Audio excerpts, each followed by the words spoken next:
Hey everyone, in this video I just want to take a few minutes to discuss how we can grieve and cope the loss of a pet.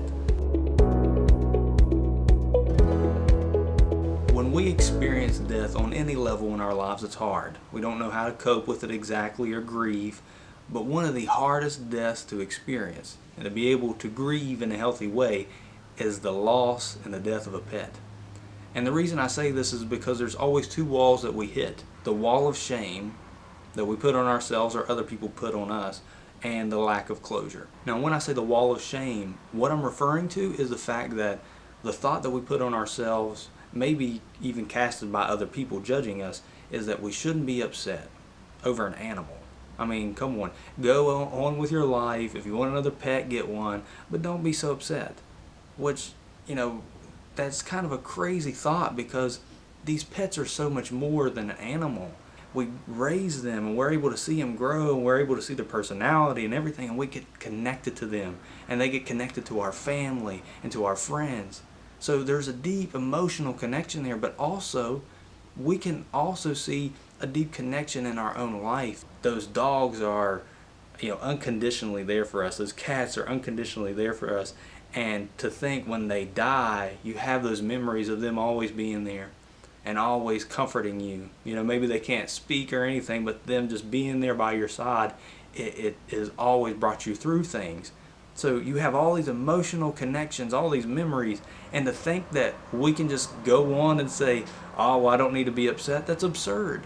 Now with this said, understanding that we can be a little upset, that we can be sad during this time and not feel any shame, that's comforting.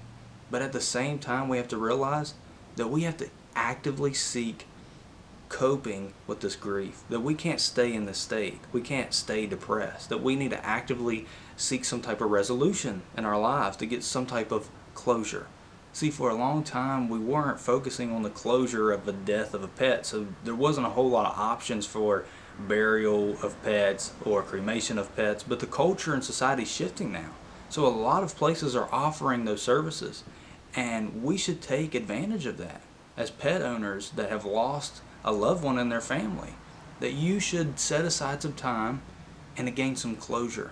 So I encourage you, whatever way that you go, to have some type of ceremony, have some type of moment with your family, with your friends that was close with your pet. Now when you address your shame and your lack of closure, you're going to feel so much better. You're going to be comforted through this whole process. You're going to grieve in a much more healthy way.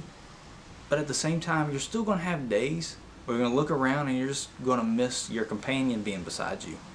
And that's going to be okay. And it's going to cause these unsettling feelings. You're going to feel like, oh, well, maybe I'm not grieving healthily. It's totally normal. So what you have to do during these days is just be encouraged by the memories that you had with them.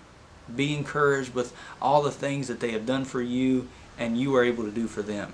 So yes, experiencing death on any level in our life is tragic, but experiencing the death of a pet is so hard for all of us to understand how to cope, how to grieve.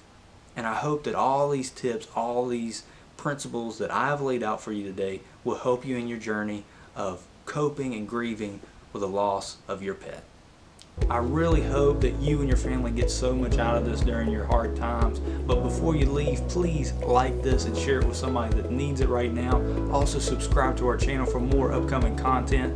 And finally, if you need anything from us, more resources, or just want to contact and reach out, please go to thehardingfamilygroup.com, and we'd be so happy to reach out to you.